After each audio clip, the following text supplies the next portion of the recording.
কেন, কিসের জন্য? আমরা তো হারিনি যে যাব। হারলে আমি যদি শপথ নিতে যেতাম তাহলে আমি রেজিগনেশনটা করতাম। এখন তো কোয়েশ্চেন ডাজন্ট অ্যারাইজ। জোর করে দখল করে যদি কেউ মনে করে যে আমি কি রেজিগনেশন দিতে হবে, no, not that. Now also I want to say that we didn't lose the election. It is their forceful attempt to defeat us. Officially, they may, through election commission, can defeat us. But morally, I am telling you that we won the election.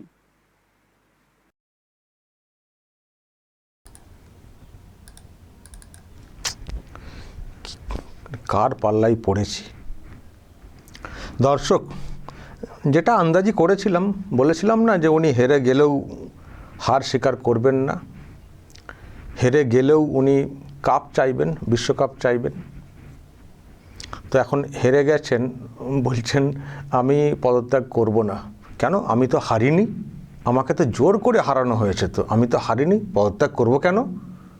আমি তো যাব না রাজভবন, শপথের ব্যাপার থাকলে আমি যেতাম, পদত্যাগ করতে তো আমি তো যাব না, আমাকে তো জোর করে হারানো হয়েছে।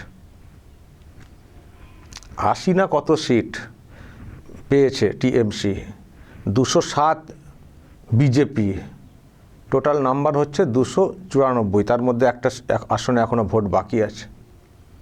এখনও বলছেন আমি হারিনি, আমাকে জোর করে হারানো হয়েছে, আমি তো যাব না। বেশ মুশকিল। উনি পদত্যাগ করবেন না বলছেন। আমি শুধু ভাবছি, যেটা ভাবছিলাম আগেও, নবান্নে উনি না চলে যান। পদত্যাগ করবেন না মানে মুখ্যমন্ত্রী থাকতে চাইছেন এখনও, তাহলে নবান্নেও হয়তো যেতে পারেন, চলে যেতে পারেন নবান্নে। আমি সেই জন্য কদিন ধরে বলে আসছি, নবান্নের যে সব সিকিউরিটি, যা সব ব্যবস্থা করা আছে, সেটাকে একটু আঁটোসাঁটো করতে হবে কিন্তু। কারণ ইনি ফটাং করে না চলে যান, গিয়ে না আবার উঠে বসে থাকেন এবং বলেন আমি আর নামবই না এখান থেকে, ব্যাগপত্র গুছিয়ে হয়তো নিয়ে চলে যাবেন, আমি আর নামবই না, দেখি কার ক্ষমতা আছে আমাকে এখান থেকে নামানোর। হয়তো উপরে উঠে ভিতর থেকে খিল দিয়ে বসে থাকতে পারেন। যা সব চালচলন দেখছি, জিন্দেগিতে কোথাও দেখেছেন একটা মিনিমাম লজ্জা যাদের আছে তারা এই রকম করবেন? আরে আমাকে হারিয়ে দিয়েছে, জোর করে হারিয়ে দিয়েছে, আর সব আইনি রাস্তা আছে, করুন না। কিন্তু কমিশন তো একটা সাংবিধানিক, একটা তো প্রতিষ্ঠান, তো তারা তো ঘোষণা করে দিয়েছে। আপনি মানেন বা না মানেন, যদি ধরুন কোনো খেলার মাঠে আম্পায়ার যদি আউট দিয়ে দেন কাউকে, তাকে উঠতেই হবে, এটা নিয়ম। আম্পায়ারকে সেই পাওয়ার দেওয়া আছে এবং খেলার নিয়মে সেটা মানতে বাধ্য। আপনি আউট হয়ে গেছেন, যদি বলেন আমি আউট হয়নি, কেউ রাখবেন নাকি? না, উঠতে চাইলে লাথি মারতে মারতে তুলে দেবেন? কি নিয়ম আছে, মানে কি সিস্টেম কি? তো আপনি মানবেন কি মানবেন না সেটা আপনার ব্যক্তিগত বিষয়। নির্বাচন কমিশন একটা সাংবিধানিক সংস্থা, তারা ভোট পরিচালনা করেছে, সার্টিফিকেট ইস্যু করেছে, আপনি হেরে গেছেন, আপনাকে মানতেই হবে। তো উনি বলছেন আমি মানব না। মানে কতটা ছ্যাবলামি পাগলামি মানে হলে এটা করে থাকেন, কতটা ছ্যাবলামি পাগলামি কি শুরু করেছেন দর্শক, কি শুরু করেছেন? আমি যেটা বলতে বলতে রয়ে গেলাম, যে ফটাং করে উঠে না পড়েন নবান্নে, পাগলদের ওঠা মতো উঠে না আবার বলতে শুরু করে দেন আমি নামবো না, তখন আবার ওই দমকলকে আনতে হবে। আমি বলেছিলাম দমকলকে আনতে হতে পারে।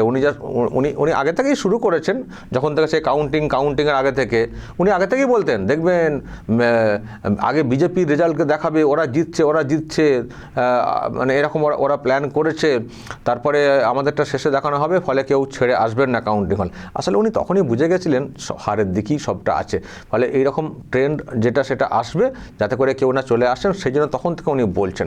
তো ঠিক আছে, কর্মীদেরকে চাঙ্গা রাখার জন্য, হলেতে বসিয়ে রাখার জন্য হয়তো বলেছেন। আবার তো নিজে ছুটেছিলেন যখন ওই মুসলিম অধ্যুষিত ওয়ার্ডের মানে গণনা হচ্ছিল, তখন উনি চলে গেছিলেন ভবানী ওই সাখাওয়াত মেমোরিয়াল হলে, তখন অনেকটা এগিয়ে ছিলেন, 15,000 না কত। তারপরে যেই হিন্দু অধ্যুষিত ওয়ার্ডগুলোর ইভিএম আসতে শুরু করে কাউন্টিংয়ে, তখনই ধপ করে নামতে শুরু করে। আর যেই ক্রস করে চলে গেছেন শুভেন্দু অধিকারী একটি রাউন্ড শেষে, তখনই চলে এসছেন, তখন বুঝে গেছেন যে এখানে যখন ক্রস করে চলে গেলে আর তো হবে না, আরও তো মাইনাসে যাবে, কারণ ওই সব বাকি যে ওয়ার্ডের ভোট, সেখানে উনি নিশ্চয়ই আন্দাজ করেছিলেন যে ওখানকার ভোট আমার দিকে আসবে না, হিন্দু অধ্যুষিত এলাকা। তো চলে এসছেন, কিন্তু আসার পথে উনি বলে এসেছিলেন আমাকে ধাক্কা মেরেছে, আমাকে লাথি মেরেছে, আর সব লুট হয়ে গেছে। আসলে হারছেন নিশ্চিত জেনে বেরিয়ে চলে এসেছিলেন। তখনই কালকেই বুঝছিলাম যে মুশকিল আছে পদত্যাগ করানো। আমি কালকে একটা কথা বলেছিলাম যে আপনি পদত্যাগপত্র জমা করতে না গিয়ে আপনি এখানে চলে এসেছেন। আর চেহারা যা ছিল, আজকেও সব দেখছেন, সব বাবুরা বসে আছেন, সব চোখ মুখের চেহারা দেখুন দর্শক, সব চোখ মুখের চেহারা দেখুন, মানে সব মানে কত শোক, যেন সারা রাত কেউ সব পিটিয়েছেন লোকজন আর কি, মানে পিটিয়েছেন বলতে মানে জনতা তার রায়ের মাধ্যমে পিটিয়েছে, যেটা পরিষ্কার দেখতে পাচ্ছেন। মানে সব গায়ে হাতে সব ব্যথা, ওই কোন কোন জায়গায় ব্যথা টাইপের। দেখুন এই চন্দ্রিমা ভট্টাচার্য এক সাইডে দাঁড়িয়ে আছেন, রাতে তো ঘুমাতে পারেনি বুঝতে পারছি, এবং সব চোখ মুখ দেখুন এরা কি করেন। চন্দ্রিমা ভট্টাচার্য, কল্যাণ ব্যানার্জি, অভিষেক ব্যানার্জির হাল দেখুন।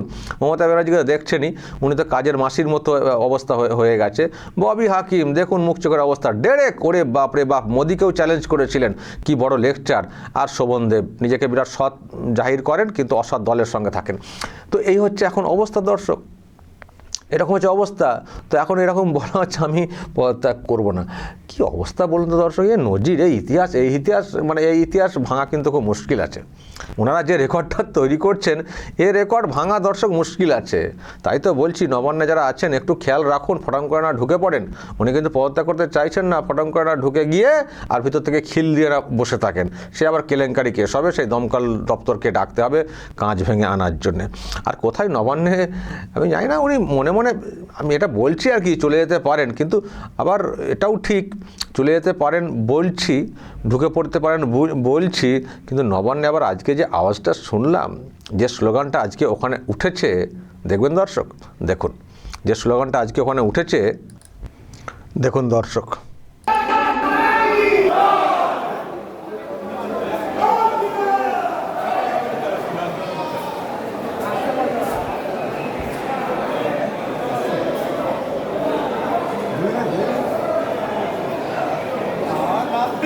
আওয়াজ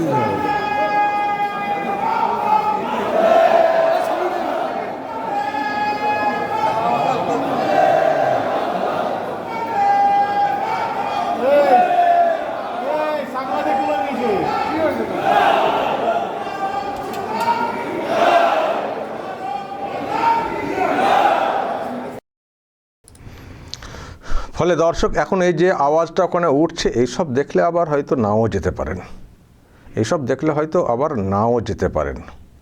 যে যা নবান্নটাও দখল হয়ে গেল, ওখানেও জয় শ্রীরাম, ভারত মাতার জয়, বা এত লোকজন সব দাঁড়িয়ে রয়েছেন এই নতুন সরকারের সমর্থনে, তাহলে কি করে যায়। ফলে এটাও হয়তো ভাবাতে পারে। তো দেখা যাক কি করেন উনি, এখন সেটাই দেখার। পদত্যাগ তো উনি করবেন না বলেছেন, কিন্তু না করলে কি যায় আসে। উনি ভাবছেন পদত্যাগ করবো না মানে কি মুখ্যমন্ত্রী থেকে যাব? এত সহজ, যেখানে কমিশন সার্টিফিকেট ইস্যু করে দিয়েছে। কি হবে এরপর? যেটা হবে, উনি পদত্যাগ না করলে, দেখুন এই যে মন্ত্রিসভা, এই যে নিয়োগ ইত্যাদি হয়, রাজ্যপাল তো করে থাকেন। তো রাজ্যপাল প্লিজড বলে দেখবেন সব কিছু বলা হয়, মানে রাজ্যপাল এগুলো করে থাকেন। তো রাজ্যপাল যদি কাউকে যুক্ত করেন, কাউকে বিয়োগও করতে পারবেন, তার সে ক্ষমতা আছে, এখতিয়ার আছে।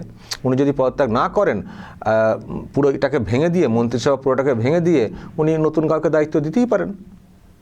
যদি যাদেরকে দায়িত্ব দেওয়া হয়েছিল তিনি যদি এসে না বলেন যে আমি দায়িত্বে আছি কি নেই, বা দায়িত্ব নেওয়ার নতুন করে সংখ্যা আছে কি নেই, যদি না বলেন, একটা ডিফাং হয়ে তো পড়ে থাকবে না।